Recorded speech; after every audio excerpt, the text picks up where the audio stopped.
This is Mike Wallace with another television portrait from our gallery of colorful people. Throughout the United States, small pockets of intellectuals have become involved in a new and unusual philosophy which would seem to strike at the very roots of our society. The fountainhead of this philosophy is a novelist, Ayn Rand, whose two major works, The Fountainhead and Atlas Shrugged, have been bestsellers. We'll try to find out more about her revolutionary creed and about Miss Rand herself in just a moment. And now to our story. Down through history, various political and philosophical movements have sprung up, but most of them have died. Some, however, like democracy or communism, take hold and affect the entire world. Here in the United States, perhaps the most challenging and unusual new philosophy has been forged by a novelist, Ayn Rand. Miss Rand's point of view is still comparatively unknown in America, but if it ever did take hold, it would revolutionize our lives. And Ayn, to begin with, I wonder if I can ask you to capsulize, I know this is difficult, can I ask you to capsulize your philosophy? What is Randism? First of all, I do not call it Randism, and I don't like that name. I call it Objectivism. All right. Meaning a philosophy based on objective reality. Now let me explain it as briefly as I can. First, my philosophy is based on the concept that reality exists as an objective absolute, that man's mind, reason, is his means of perceiving it, and that man needs a rational morality. I am primarily the creator of a new code of morality which has so far been believed impossible, namely a morality not based on faith. Not on faith, not on arbitrary whim, not on emotion, not on arbitrary edict, mystical or social, but on reason, a morality which can be proved by means of logic, which can be demonstrated to be true and necessary. All right, all right. Now, may I define what my morality is? All right. Because this is merely an introduction. My morality is based on man's life as a standard of value. And since man's mind is his basic means of survival, I hold that if man wants to live on Earth and to live as a human being, he has to hold reason as an absolute, by which I mean that he has to hold reason as his only guide to action, and that he must live by the independent judgment of his own mind, that his highest moral purpose is the achievement of his own happiness, and that he must not force other people nor accept their right to force him, that each man must live as an end in himself and follow his own rational self-interest. May I interrupt now? You may. Because you put this philosophy to work in your novel Atlas Shrugged. That's right. You demonstrate it in human terms in your novel Atlas Shrugged. And let me start by quoting from a review of this novel Atlas Shrugged that appeared in Newsweek. It said that you are out to destroy almost every edifice in the contemporary American way of life, our Judeo-Christian religion, our modified government-regulated capitalism, our rule by the majority will. Other reviews have said that you scorn churches and the concept of God. Are these accurate criticisms? Yes. I agree with the facts, but not the estimate of this criticism. Namely, if I am challenging the base of all these institutions, I'm challenging the moral code of altruism, the precept that man's moral duty is to live for others, that man must sacrifice himself to others, which is the present-day morality. What do you mean by sacrifice himself for others? Now we're getting to the point. One moment. Since I'm challenging the base, I necessarily would challenge the institutions you named, which are a result of that morality. All right. And now what is self-sacrifice? Yes, what is self-sacrifice? You say that you do not like the altruism by which we live. You like a certain kind of Ayn Randist selfishness. I would say that I don't like is too weak a word. I consider it evil. And self-sacrifice is the precept that man needs to serve others. in order to justify his existence, that his moral duty is to serve others. That is what most people believe today. Well, yes, we're taught to feel concerned for our fellow man, to feel responsible for his welfare, to feel that we are, as religious people might put it, children under God and responsible one for the other. Now, why do you rebel? What's wrong with this philosophy? But that is what, in fact, makes man a sacrificial animal. That man must work for others, concern himself with others, or be responsible for them. That is the role of a sacrificial object. I say that man is entitled to his own happiness and that he must achieve it himself, but that he cannot demand that others give up their lives to make him happy. And nor should he wish to sacrifice himself for the happiness of others. I hold that man should have self-esteem. And cannot man have self-esteem if he loves his fellow man? What's wrong with loving your fellow man? Christ, every important moral leader in man's history, has taught us that we should love one another. Why, then, is this kind of love, in your mind, immoral? It is immoral if it is a love placed above oneself. It is more than immoral, it's impossible. Because when you are asked to love everybody indiscriminately, that is, to love people without any standard, to love them regardless of the fact of whether they have any value or virtue, you are asked to love nobody. But in a sense, in your book, you talk about love as if it were a business deal of some kind. Isn't the essence of love that it is above self-interest? Well, let me make it concrete for you. What would it mean to have love above self-interest? It would mean, for instance, that a husband would tell his wife, if he were moral, according to the conventional morality, that I am marrying you just for your own sake. I have no personal interest in it, but I am so unselfish that I am marrying you only for your own good. Well, should husbands and wives would tally up? Would any woman like that? Should husbands and wives, Ayn, tally up at the end of the day and say, well, now, wait a minute. I love her if she's done enough for me today, or she loves me if I have properly performed my functions? No, you misunderstood me. That is not how love should be treated. I agree with you that it should be treated like a business deal, but every business has to have its own terms and its own kind of currency. And in love, the currency is virtue. You love people not for what you do for them or what they do for you. You love them for the values, the virtues which they have achieved in their own character. You don't love causelessly. You don't love everybody indiscriminately. You love only those who deserve it. And then if a man is weak or a woman is weak, then he is beyond love? He certainly does not deserve it. He certainly is beyond. He can always correct it. Man has free will.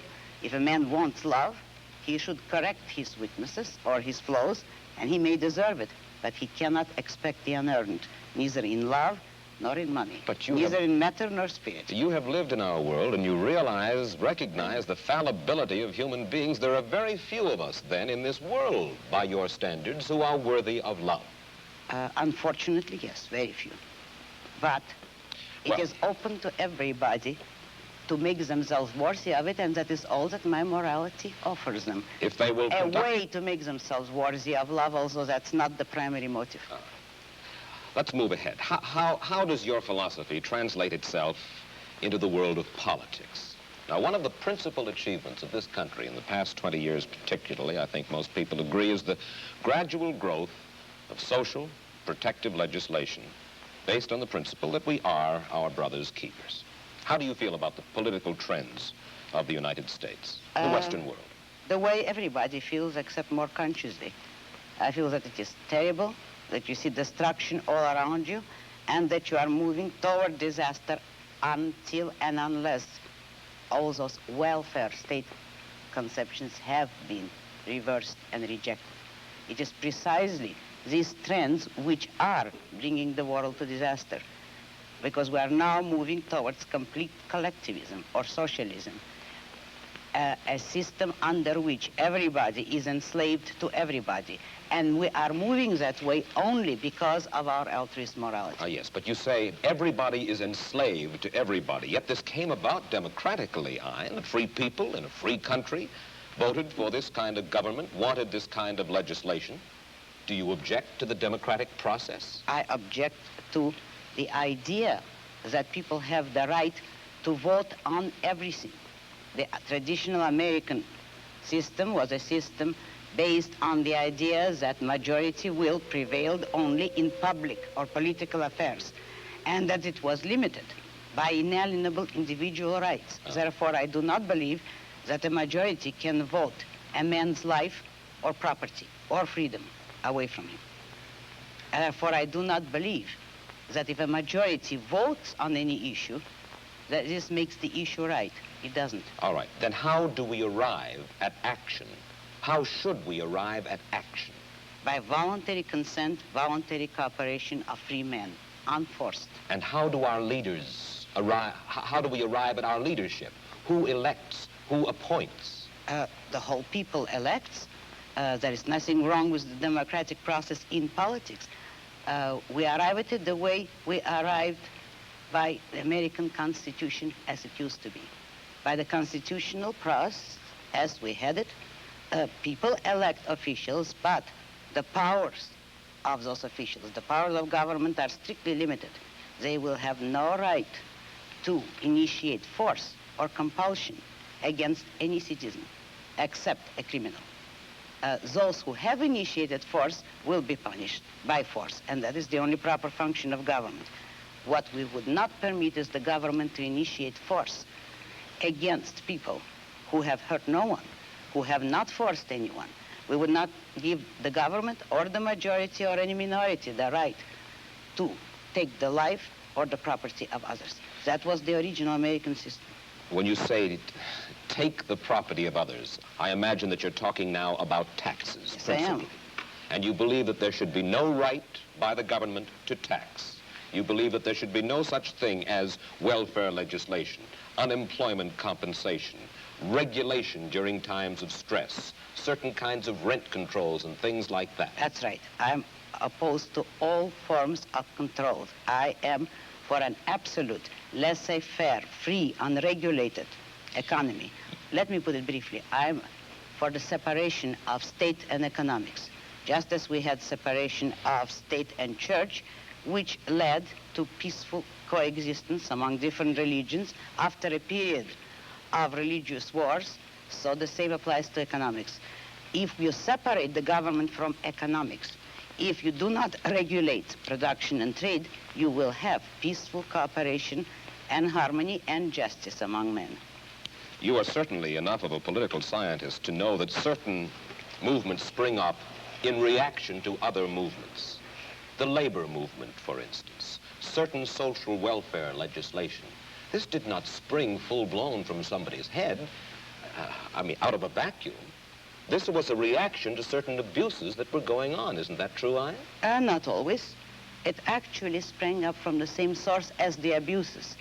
If by abuses you mean the legislation, which originally had been established to help industrialists, which was already a breach of complete free enterprise. If then, in reaction, labor leaders get together to initiate legislation to help labor, that is only acting on the same principle, namely, all parties agreeing that it is proper for the state to legislate in favor of one economic group or another. But what I'm saying is that nobody should have the right, neither employers nor employees, to use state compulsion and force. But when you advocate completely unregulated economic life in which every man works for his own profit, you are asking, in a sense, for a devil-take-the-hindmost, dog-eat-dog society, and one of the main reasons for the growth of government controls was to fight the robber barons, to fight laissez-faire, in which the very people whom you admire the most, Ayn, the hard-headed industrialists, the successful men, perverted the use of their power. Is that not true? No, it isn't. Oh. This country was made not by robber barons, but by independent men, by industrialists who succeeded on sheer ability. And By ability, I mean without political force, help, or compulsion. But at the same time, there were men industrialists who did use government power as a club to help them against competitors. They were the original collectivists. Today, the liberals believe that that same compulsion should be used against the industrialists for the sake of workers. But the basic principle there is, should there be any compulsion? And the regulations are creating robber barons. They are creating capitalists with government help, which is the worst of all economic phenomena. I think that you will agree with me when I say that you do not have a good deal of respect for the society in which you and I currently live. You think that we're going downhill fairly fast. Now, I would like you to think about this question, and you'll have a minute intermission to ponder it and then come back and answer it. Do you predict dictatorship and economic disaster for the United States if we continue on our present course? Do you? And we'll get Ayn Rand's answer in just a moment. And now back to our story. All right, Ayn Rand, what I'd like to know is this. Since you describe it as happening in your novel Atlas Shrugged, do you actually predict dictatorship and economic disaster for the United States?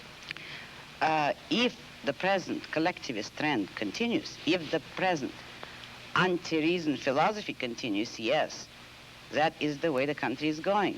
But I do not believe in historical determinism, and I do not believe that people have to go that way. Men have the free will to choose and to think.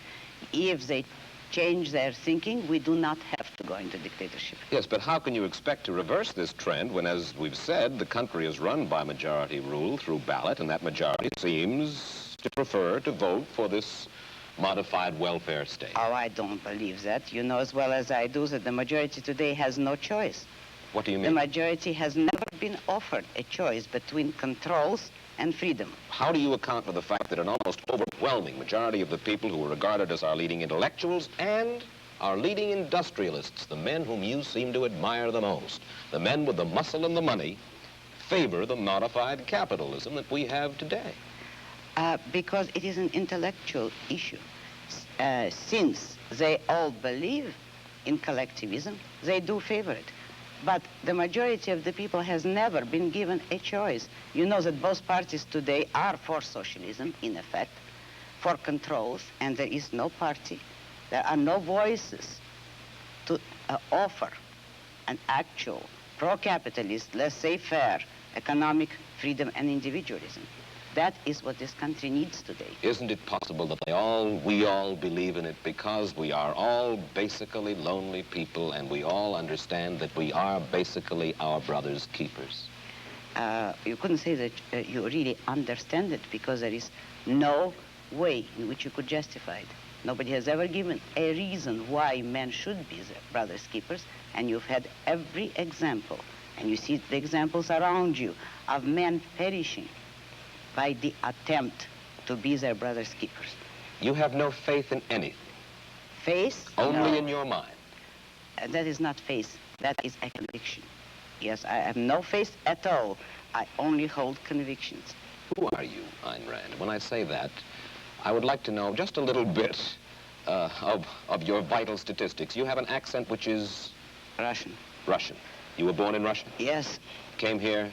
Oh, about 30 years ago. And whence did this philosophy of yours come? Out of my own mind, with the sole acknowledgement of a debt to Aristotle, who is the only philosopher that ever influenced me. I devised the rest of my philosophy myself. Your parents, did they die in Russia, or did they come here to the United States? No, I came here alone, and I don't know. I have no way of finding out whether they died or not. You are married? Yes. Your husband, is he an industrialist? No, he's an artist. His name is Frank O'Connor. And he, not the writer? He no, paints. not the writer. And does he live from his painting? He's just beginning to study painting. He was a designer before. Is he supported in his efforts by the state? Most certainly not. He's supported by you for the time being? No, by his own work, actually, in the past. Well, I know. By me, if necessary, but that isn't quite necessary. And there is no contradiction here, in that you help him. No, because you see, I am in love with him selfishly. It is to my own interest to help him if he ever needed it. I would not call that a sacrifice because I take selfish pleasure in it. Let me put one specific case to you. Suppose under your system of self-sufficiency, one single corporation were to get a stranglehold on a vital product or a raw material, uranium, for instance, which might be vital for the national defense, and then would refuse to sell it to the government. Then what? Under a free system, no one could acquire a monopoly on anything.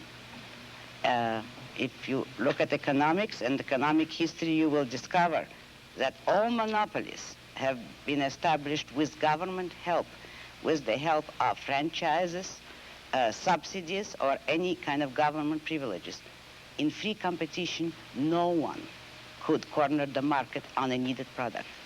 And let's say there is a deposit. History will support me. There is a deposit of uranium in Nevada. It's the only one in the United States, and it's our only access to that. And for self-defense, we need this. Whereas, let's say, in the Soviet Union, the state is able to command that. And a kind of a strange man of strange beliefs got hold of this uranium and said, I will not sell this uranium to my government. He should not be able to be forced by the government, according to your philosophy, to sell that uranium. But you realize that you are setting up an impossible fantasy. That is, if you're talking of any natural resource that is vitally needed, it could not become vitally needed if it were that scarce. Not scarce to the point where one man could control all of it. So long as, I'm using your example, if a natural resource exists in more than one place in the world, no one man is going to control it. All right, let's take another. How do we build roads, sanitation facilities, hospitals, schools? If the government is not permitted to force, if you will, by vote, taxation, use your word, we have to depend upon the trickle-down theory, upon the noblesse oblige, the largesse. I will answer you by asking you a question. Who pays for all those things?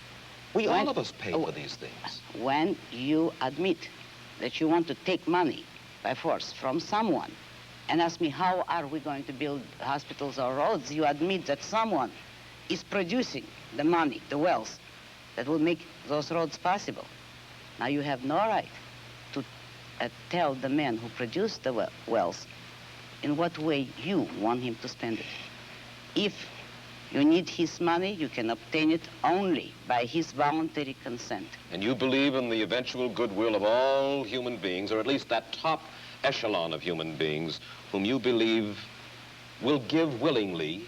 No goodwill is necessary, only self-interest. Only self-interest. I believe in private roads, private post offices, private schools. When industry breaks down momentarily, and there is unemployment, mass unemployment, we should not be permitted to get unemployment insurance. Social security we do not need. Will depend upon the self-interest of these enlightened industrialists whom you so admire to take care of things when the economy needs a little lubrication and there are millions of people out of work. Study economics. A free economy will not break down. All depressions are caused by government interference.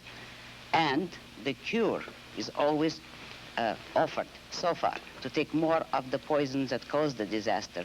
Depressions are not a result of a free economy. And one last question. We only have about a half a minute. How many Randists, you don't like the word, I beg your pardon. Objectivists. How many objectivists would you say there are in the United States? It's hard to estimate, but I can tell you some figures. My best intellectual, Nathaniel Brandon, a young psychologist, is giving a series of lectures on my philosophy in New York. He has received 600 letters of inquiry within the month of January. He's giving these lectures, and the attendance is growing in geometrical proportion. Ayn, I'm sure that you have stimulated a good many people, more people than already have, to read your book, Atlas Shrugged, and The Fountainhead, and I'm equally sure they will be stimulated for the reading, indeed, if they do not agree. Thank you. Thank you very much. I'll be back in a moment with my personal footnote to the story of Ayn Rand. As we said at the outset, if Ayn Rand's ideas were ever to take hold, they would revolutionize the world. And to those who would reject her philosophy, Miss Rand hurls this challenge. She has said, For the past 2,000 years, the world has been dominated by other philosophies. Look around you. Consider the results. We thank Ayn Rand for adding her portrait to our gallery, one of the people other people are interested in. Mike Wallace, goodbye.